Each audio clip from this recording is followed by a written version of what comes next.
Throughout my entire childhood, my mother devoted everything to my golden child sister. Luxury vacations, a brand new Tesla, even her own condo before she turned 20. Meanwhile, I learned the art of smiling on command while being overlooked as if my existence never really mattered. My name is Lauren Mitchell, and I'm 29 years old. The evening my mother discovered I had been quietly building a $14 million tech company, she didn't celebrate or congratulate me. Instead, she completely lost control. The revelation happened during Christmas dinner, right after she had finished raising her glass in honor of my sister. I waited patiently until my mother concluded her praise. Then I carefully set down my fork, looked directly into her eyes, and spoke the truth I had been swallowing for years. I told her that I owned the company, that I had built it from absolutely nothing, and that its current valuation stood at $14 million. For one brief heartbeat, nobody in that room dared to breathe. Then my mother started laughing as if I had just invented the whole thing to get attention. She called me a liar right there, in front of the entire family. My sister leaned in with that all-too-familiar expression that seemed to say, "Sit down, stay small, and let me have this too." That's when my aunt reached into her handbag and retrieved a folded newspaper clipping. It was the kind of evidence you simply cannot argue with. My mother snatched it with trembling fingers. My sister's face went completely pale. Voices began rising, chairs scraped loudly against the floor, and the room erupted into chaos. The carefully maintained family mask finally cracked wide open. If you've ever been the invisible one in your own family, please stay with me. What happened next wasn't simply a reveal. It was the precise moment they had to confront what they had done, and it was also the moment when I decided exactly what it would cost them. To truly understand what that dinner felt like, you need to see the years that led up to that breaking point. My sister is Gabrielle, 3 years younger than me. My mother, Karen, has called her my miracle since the day she was born. Gabby arrived prematurely, and my mom practically lived in a hospital chair for months, terrified she might lose her. When Gabby finally came home, my mother didn't just love her. She guarded her as if the rest of us were merely background extras in Gabrielle's dramatic survival story. I was 6 years old enough to notice the shift happening around me. I was old enough to learn a dangerous lesson very early in life. Whenever Gabby cried, the entire household would move heaven and earth. If I cried, my mother would tell me to be strong because Gabby supposedly had it so much harder. My dad, David, never fought her on this pattern. He would use the word mature as if it were some kind of medal, but mature really just meant convenient for them. When I turned 12, I asked for a science kit for Christmas. I was completely obsessed with understanding how things worked, fascinated by the way tiny components could transform into something genuinely useful. On Christmas morning, Gabby unwrapped an extravagant dollhouse complete with miniature furniture and a delicate little chandelier. My mother squealed with delight and snapped photos from every possible angle. When my turn finally came, I unwrapped a book about science. Not the kit I had requested, just a book. I tried to tell myself it was fine and acceptable. Then Gabby grew bored and asked to flip through my book, and my mother instructed me to let her because sharing was important. I sat there on the floor with my hands tightly clenched, watching as her sticky fingers bent the pages while my mother smiled, as if this moment was precious and sweet. That marked the very first time I felt something much sharper than ordinary sadness. It was the first time I truly understood that the rules were not equal and never would be. By the time I reached 16, I had stopped asking for anything significant because the answer was always exactly the same. Gabby needs it more. Gabby has been stressed. Gabby had a really hard week. That particular year, my mom threw Gabby a birthday party that looked like something straight out of a glossy magazine spread. There were elaborate balloon arrangements, professionally catered food, and even a hired photographer. I remember standing awkwardly near the kitchen doorway while complete strangers praised my mother for how incredibly devoted she was to her daughter. When I attempted to help with anything, my mother snapped at me that I was simply in the way. When my own birthday arrived, it consisted of a quick dinner and a generic gift card. My mother even forgot to invite my best friend because she claimed she had simply assumed I wouldn't care about such things. I did care deeply. I had just learned over the years not to show it outwardly. The hardest part to accept is this truth. My mother wasn't some cartoon villain from a storybook. She could be genuinely warm at times. She could laugh with me during car rides. She could hug me tenderly before school started. But then Gabby would send a text message, and my mother's entire facial expression would transform, like someone had physically flipped a switch inside her mind. In her twisted mental narrative, she had constructed a story that apparently made perfect sense to her. Gabby was fragile and delicate. Gabby was emotionally sensitive. Gabby needed constant positive reinforcement, or she would simply shatter into pieces. I was supposedly the sturdy one, the daughter who could absorb any hit without complaint. My mother couldn't see that being sturdy at 13 simply meant I had become exceptionally good at swallowing my feelings without choking on them. At 19, graduation should have marked my major turning point in life.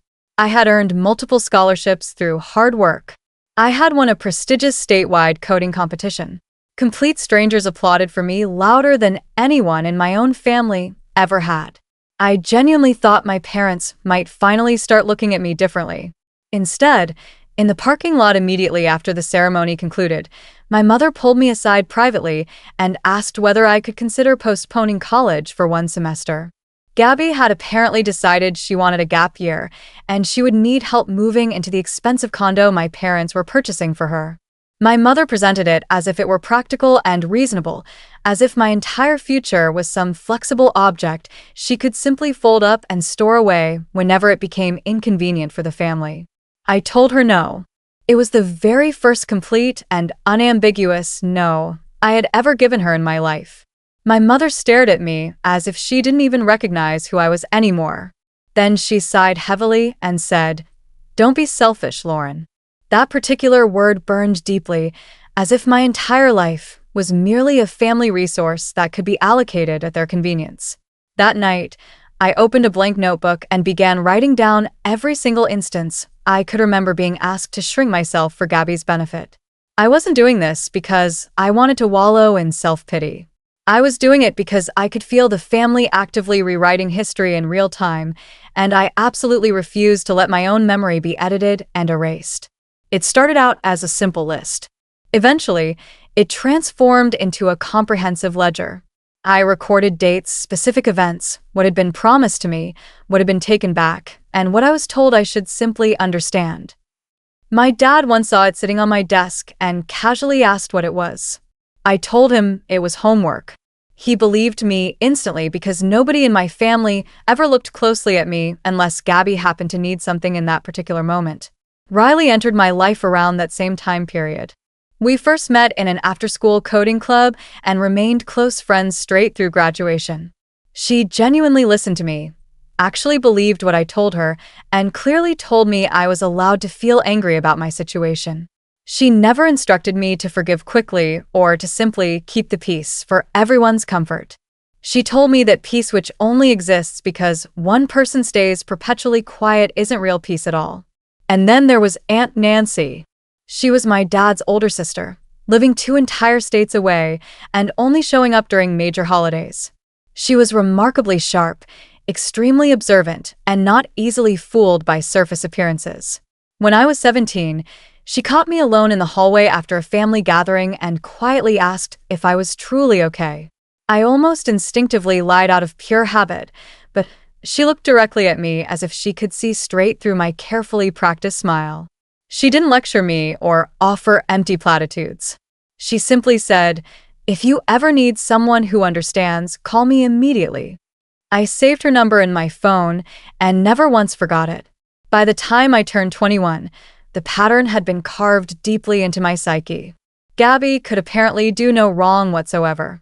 I could do nothing right unless it somehow served the carefully crafted family image. But the notebook hidden in my drawer and the code running on my laptop provided me with a completely separate life. It was a space where I didn't have to compete desperately for scraps of attention. I promised myself I would build something so absolutely undeniable that even my mother couldn't possibly dismiss it. Not because I wanted to win her love anymore, but to force them all to live inside the actual truth for once in their lives. College was where I finally learned to breathe freely. In classrooms and research labs, absolutely nobody cared whether Gabby was charming or whether my mother thought I should be perpetually grateful. They cared only about whether I could effectively solve complex problems. I studied computer science and product design with intense focus, and I built small practical tools between classes. Budgeting applications, scheduling bots, anything that could make daily life run more smoothly and efficiently. I survived on roughly 5 hours of sleep each night, not because I was chasing some unrealistic fantasy, but because building functional things was genuinely the only place where my restless mind felt truly quiet. After graduation, I accepted a safe corporate job for exactly 10 months. The regular paycheck was steady and reliable. The actual work was mind-numbingly boring. My manager treated me like a completely replaceable cog in a machine. I quit with only $1,800 in total savings and a beaten-up laptop that sounded like it would die permanently if I dared open one more browser tab. Riley called me absolutely reckless for this decision. Then she immediately asked how she could possibly help me succeed. The company began with a single focused idea that emerged directly from my personal life experience. A privacy-first finance platform that carefully tracked who paid for what, logged all agreements systematically, and made it significantly harder for money to be weaponized against vulnerable people. I decided to call it Clarity Track. That particular name came straight from my notebook, born from the desperate need to maintain an accurate record when people constantly rewrite history and then call you dramatic for simply remembering what actually happened. I built the initial prototype while working in a cramped shared office space, and I pitched it enthusiastically to anyone who would genuinely listen. Investors smiled at me politely, then immediately asked who was financially backing me. When I honestly said no one was backing me yet, their polite smiles gradually turned into expressions of soft disappointment. They gently suggested I should get a co-founder who had a much bigger professional network. They suggested I should pursue a safer idea, something more fun and less serious. I kept hearing the exact same message I had absorbed throughout my entire childhood, just dressed up carefully in sophisticated business language. Not you, not like this, not without proper permission. The first year of running this company was absolutely brutal. My bank account balance dipped dangerously into double digits. I sold my car entirely and started relying on the subway system for transportation. I managed to sign a contract with a small clinic group to pilot the software. Then their CFO backed out at the very last minute, and I spent an entire miserable weekend staring blankly at my ceiling, doing the cold mathematics of complete failure. I seriously thought about calling my parents for help. I vividly pictured my mother's voice, sweet with artificial concern that would really just be quiet triumph underneath. And I deliberately shut my phone off instead. Pride isn't always pretty or admirable, but it genuinely kept me alive during that period. I finally landed my first real break entirely by accident. A local reporter had written an article about a devastating hack at a nonprofit organization, and I sent her a brutally blunt email explanation of why most finance tools systematically ignore families and small teams. She actually called me back personally. 2 weeks later, she directly quoted me in a published article about digital trust and hidden financial abuse. That particular article didn't make me famous overnight, but it did make exactly the right person genuinely curious about my work. A seed investor named Daniel reached out to me, asked incredibly hard questions, and ultimately offered enough money to hire one skilled engineer and keep the lights on for a full year. I signed all the paperwork with visibly shaking hands and then cried alone in the bathroom afterward. It was the very first time in my entire life that someone had carefully examined my actual work and said yes, without first asking what my family thought about it. I built the company slowly and extremely carefully. Every single feature had a clear reason behind it. Every dollar spent had a detailed plan attached to it. Once revenue finally started arriving consistently, I hired a real CFO. Her name was Sharon, and she could read a complex balance sheet like a skilled detective reads a crime scene for clues. We grew from 1 pilot client to 10 clients, then from 11 clients all the way to 110. Various businesses used ClarityTrack to manage employee reimbursements and shared departmental budgets. Couples used it to split household expenses without constantly fighting. Adult siblings used it to transparently track care costs for their aging parents. It wasn't glamorous, flashy tech that would make headlines. It was deeply practical tech, the kind that quietly saves people from being quietly controlled through financial manipulation. I genuinely loved that purpose. While my business steadily grew and expanded, my family remained exactly the same as always. Gabby bounced cheerfully between various shiny dreams and aspirations. One month she announced she was going to become a fashion editor. The next month she was supposedly launching her own lifestyle brand. My parents enthusiastically funded every single pivot as if each one was clearly destiny unfolding. I deliberately kept my mouth shut about all of this because I had learned over many years that silence was considerably safer than speaking up. Whenever I visited home, my mother would casually ask if I was still doing that computer thing. My dad would ask whether I had met anyone nice yet for a relationship. Not a single person ever asked what I was actually building or why it mattered. Then Gabby did something that nearly crushed me emotionally, and I still honestly don't know if she meant to hurt me or simply didn't care. A friend of hers worked at a small venture capital fund. Gabby mentioned casually at brunch that I had been obsessed with a finance tracking idea forever, describing it as if it were merely a cute childhood hobby. 2 weeks later, I discovered a startup with a nearly identical pitch deck getting fast-tracked directly into that specific fund's accelerator program. Their screenshots were painfully familiar, right down to using the exact same feature names I had used in my internal mock-ups and prototypes. My stomach dropped so violently hard that I genuinely thought I might throw up right there. I confronted Gabby privately about this betrayal. She simply shrugged dismissively and said she was just talking and hadn't meant anything by it. Then she smiled at me and said, "You should honestly be flattered someone thought it was worth copying." I couldn't afford to file a lawsuit at that point. I could barely afford my monthly rent payment. Instead, I made the strategic decision to outbuild them completely. Sharon skillfully negotiated a valuable partnership with a clinic group that had previously backed out on me, and we carefully packaged ClarityTrack specifically for healthcare payroll reimbursements. It was an extremely focused niche, but it was also highly defensible from competition. We managed to double our revenue in just 7 months. The copycat startup burned rapidly through all their cash while chasing empty hype, and then they quietly folded entirely. I didn't celebrate this victory out loud to anyone. I simply wrote down a description of Gabby's smile in my notebook and underlined it twice. I wasn't doing this because I wanted to eventually punish her.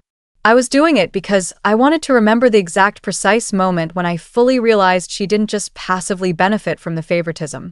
She actively enjoyed it and weaponized it.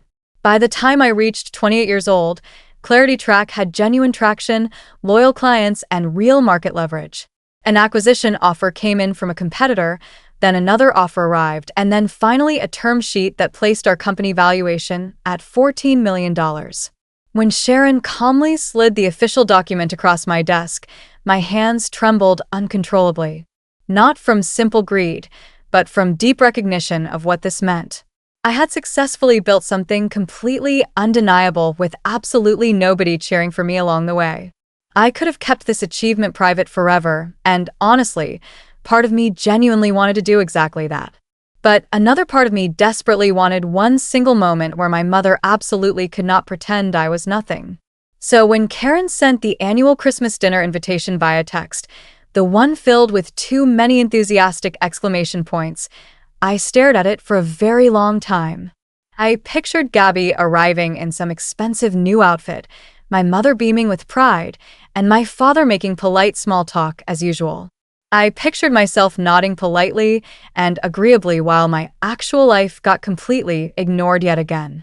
Then I pictured my notebook clearly, that detailed ledger of every single time they had chosen her over me without hesitation. I didn't want revenge in the violent or destructive sense. I wanted a specific kind of revenge that forces people to live directly inside the truth with absolutely no way to wiggle out or make excuses. I texted back, "I will be there." And I made myself a solemn promise right then. I would not beg pathetically to be seen anymore. I would simply show them exactly who I was and then let them deal with all the consequences themselves. The thing about walking into my parents' house is that my physical body still remembers all the old rules, even when my conscious mind is completely done obeying them. Smile first and always. Speak softly and carefully. Don't take up too much physical space. Gabby was already there when I finally arrived, laughing loudly in the living room as if she personally owned all the air. She had a brand new designer bag resting casually beside her chair, exactly the kind of expensive detail my mother treated like a championship trophy. Karen spotted me entering and performed the quick perfunctory version of a hug, the kind that checked the obligatory box without actually lingering. David nodded briefly from his corner position, phone still in his hand, only half present. Gabby looked me up and down critically and said, "Oh my God, Lauren, you actually came," as if it was genuinely shocking that I still existed at all. Dinner started exactly the way it always did every single year. Gabby talked continuously. Karen reacted enthusiastically to everything. David tried his best to keep things light and pleasant. Every single story Gabby told came with a specific price tag attached to it, and my mother recited it all with obvious pride. The Tesla purchase, the Rome vacation trip, the condo paperwork that had been officially finalized right after Gabby turned 18 years old. Karen described all of it as pure generosity, as destiny. As if Gabby had somehow earned it all just by being Gabby.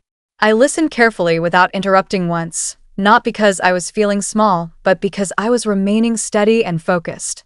I had come with a clear plan, and I absolutely refused to waste it on pointless side fights.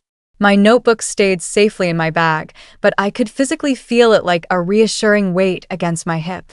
Sharon had asked me earlier that same day whether I was completely sure I wanted to go through with this plan. I told her yes definitively. I told her I was done forever letting my family pretend I was merely a footnote. When dessert was finally served, Karen lifted her wine glass high and smiled at Gabby the way she always did, as if Gabby was the absolute best thing Karen had ever created in her life. Karen delivered a toast about family, about blessings, about how incredibly proud she was of her youngest daughter and her supposedly bright future ahead. David added a few carefully chosen words that sounded clearly practiced beforehand. Gabby pretended to be humble while soaking up every bit of attention anyway. That was the precise moment when I deliberately set my fork down on the table. I did it calmly and quietly, not dramatically, not shakily, just with complete finality. I said clearly, "I have an update, too." Karen blinked rapidly as if the script had suddenly changed without her explicit permission. Gabby tilted her head, already visibly annoyed at the interruption. David actually looked up for real, which almost never happened anymore. I said, "For the past few years, I've been building a company from the ground up. It's called Clarity Track. This year, we reached a $14 million valuation." The silence that followed wasn't respectful or admiring. It was stunned, deeply confused, and slightly offended, as if I had spoken in completely the wrong language at entirely the wrong table. Karen let out a short, sharp laugh. Not warm, definitely not proud. A laugh that meant absolutely not. She said, "Lauren, stop this right now. Don't do this." I said firmly, "I'm not joking at all." Gabby's carefully practiced smile twitched noticeably. She said, "That's completely hilarious." Karen's face tightened visibly. She said, "You cannot possibly expect us to believe that absurd claim. You never even talk about your work." I almost smiled at that observation because it was precisely the point. They had never asked me about it. They had never cared enough to notice anything.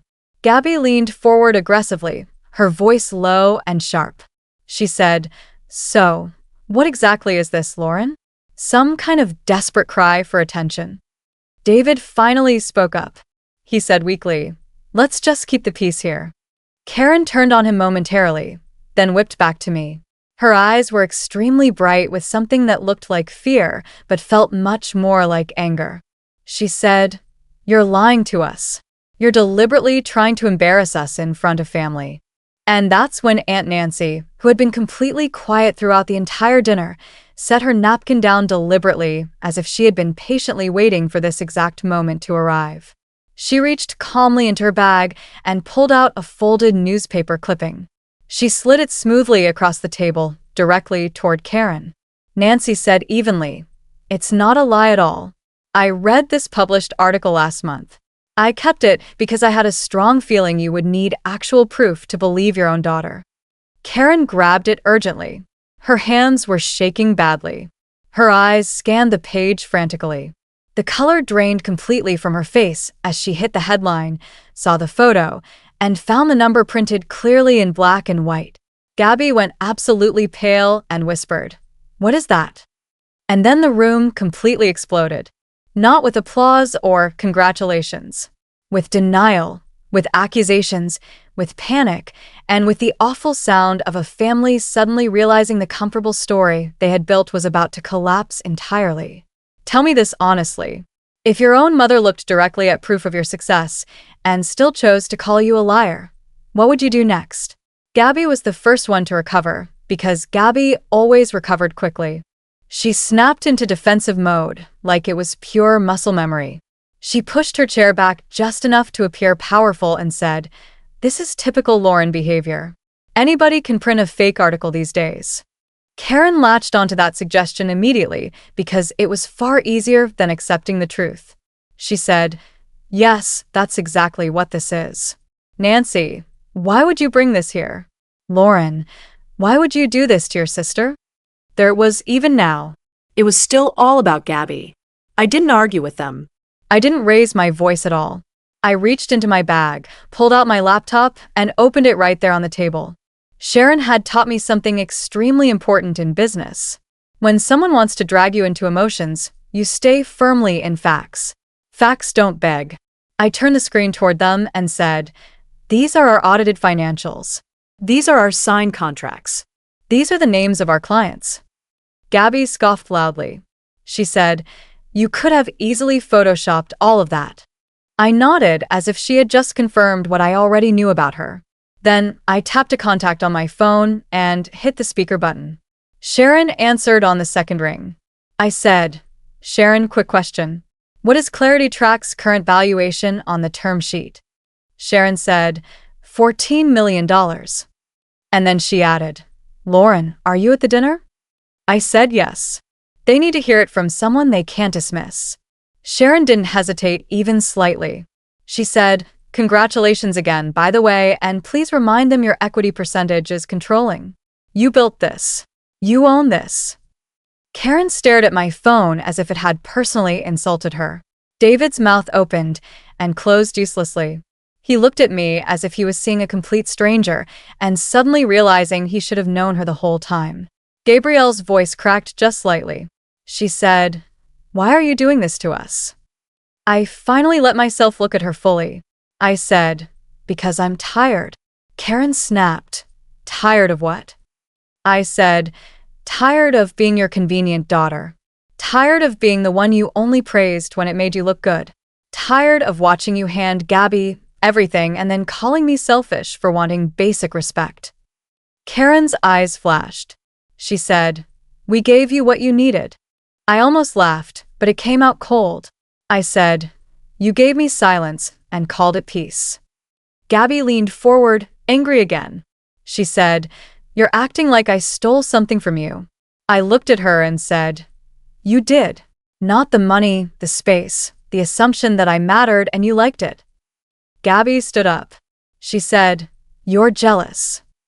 I said, "No, jealousy is wanting what someone has. I don't want to be you. I want you to stop pretending you did nothing while I disappeared." Karen cut in, voice shaking. She said, "Lauren, please don't make this ugly." That word, ugly. The same family instinct to cover the truth with a tablecloth. I reached into my bag and pulled out my notebook. I placed it on the table and opened it to a page I had marked. I said, "This isn't emotions. This is a record." I read one line. The condo at 19, the date, the amount, the comment Karen made about Gabby needing stability. I read another. The Tesla, the date, the way Karen told me not to be bitter. I read another. Graduation. The way Karen asked me to postpone my future for Gabby's comfort. David flinched as if each line hit him physically in the chest. Gabrielle's face twisted, not with guilt, but with panic. Because for the first time, the spotlight wasn't worship. It was exposure. Nancy spoke softly. She said, "Karen, stop. Listen." Karen's voice rose. She said, "I did what any mother would do." Gabby needed me. I said, "And I didn't." "That's what you told yourself." Gabby's hands balled into fists. She said, "So what now, Lauren? You want a trophy? You want us to bow?" I shut the notebook and slid it back into my bag. Then I said the line I had promised myself I wouldn't soften. I said, "No, I want accountability. And since you're all so interested in money when it's Gabrielle's money, here's the part you'll understand. None of you gets access to mine." Karen's breath caught. David whispered, "Lauren." Gabby laughed sharp and desperate. She said, "Like, we would ask you." I looked at her and said, "You already have. You just call it family." Gabrielle's face hardened. She said, "You think you're better than me because you got lucky with some app." I said, "It wasn't luck. It was work. The work you never had to do because Mom did it for you." Gabby snapped. "So what? You're my boss now." I held her gaze. I said, "If you want to experience the real world, Clarity Track is hiring. You can apply, but you won't be handed anything. And if you're not qualified, you'll hear the word no just like I did." The silence after that was different. It was wounded. It was real. Karen's eyes filled, but even then she tried to control the narrative. She said, "You're tearing this family apart." I stood up slow and steady and pushed my chair in. I said, "No, I'm just refusing to hold it together by myself anymore." David finally found his voice. He said, "Lauren, wait." I picked up my coat. I looked at Gabby, then at Karen, and I said, "This is the last Christmas where I sit at this table and pretend I'm less so you can feel like more." As I turned toward the hallway, I heard Karen's chair scrape back hard. I heard Gabby say my name like a warning. I heard David say it like a plea. And right before I reached the door, I heard footsteps behind me. Fast, heavy. What would you do if the person running after you wasn't the one you expected? Cold air hit my face the second I stepped onto the porch. Behind me, the house was still roaring, voices piling on top of each other, but outside it was just my boots on the steps and my breath turning white. I told myself not to look back. I had shown them the facts. I had stopped begging to be seen. The door flew open. "Lauren, wait." It was my dad. He jogged down the steps, coat half on, one hand out like he could pull me back into the old script. I kept walking to my car. My fingers shook as I dug for my keys. Leaving a family isn't one clean emotion. It's relief and grief at the same time. "Dad, stop." I turned just enough to see him. His eyes were red. He looked older than he did an hour ago. "I'm not here to argue," I said. "I'm done." He swallowed and held up a thick envelope, not a check, not a lecture. An envelope that looked worn, like it had been opened and closed in his head 1,000 times. "I should have given you this years ago," he said. "I didn't take it at first. I just stared, suspicious of anything that could still hurt." He stepped closer, careful. "I wrote those when you were little, when you started pulling away. When I saw your mother focus on Gabby, and I told myself it would balance out." My stomach dropped. "Inside our letters," he said. "I never sent them because I thought keeping the peace mattered more than saying the truth." The door opened again and Gabby appeared, face tight with panic. She started down the steps then froze when she saw the envelope in my dad's hand. For once, she didn't know what to do. My mom stood in the doorway, with one hand over her mouth. She didn't come after me. She just watched. I took the envelope. It was heavier than paper should be. "This doesn't fix it," I said. "I know," my dad said. "But it's the truth and you deserved it." I got into my car and drove away with my phone lighting up again and again. Mom calling, Gabby texting, Dad calling. I didn't answer. At the first red light, my hands shook so hard I had to grip the wheel with both fists. I had wanted them to finally see me. I had gotten my wish and it hurt. I didn't open the envelope that night. I set it on my counter and stared at it like it might bite. In the weeks that followed, my mother sent message after message, apologies tangled with excuses, asking me to come home, asking me not to punish Gabby. I left every thread on scene. My dad tried to show up at my office once. Security stopped him at the lobby doors and called me. I told them to let him leave in peace, but I didn't go down. I couldn't carry him too. 3 months after Christmas, an email hit our careers inbox with Gabrielle's name on it. She applied to Clarity Track. No referral, no special treatment, just a resume that was mostly shine. Sharon forwarded it to me. Your call. I stared at it, remembering the condo, the Tesla, the way Gabby smiled when my work was treated like a joke. Then I replied with the same cold sentence I had heard my whole life. Thank you for your interest. We are moving forward with other candidates. A month later, an invitation arrived. Gabrielle's engagement party, her handwriting inside. I am sorry. I don't expect you to come. I just needed you to know I was wrong. I tore the card in half. Then I stopped. I collected the pieces and put them in a drawer beside my dad's envelope. Clarity Track kept growing. People called me self-made. On paper, I won. But on Christmas Eve, my phone buzzed at midnight. Mom calling. I watched it ring until it stopped. I sat alone at my table, surrounded by everything I built, and finally admitted the truth. I proved them wrong. I didn't get them back.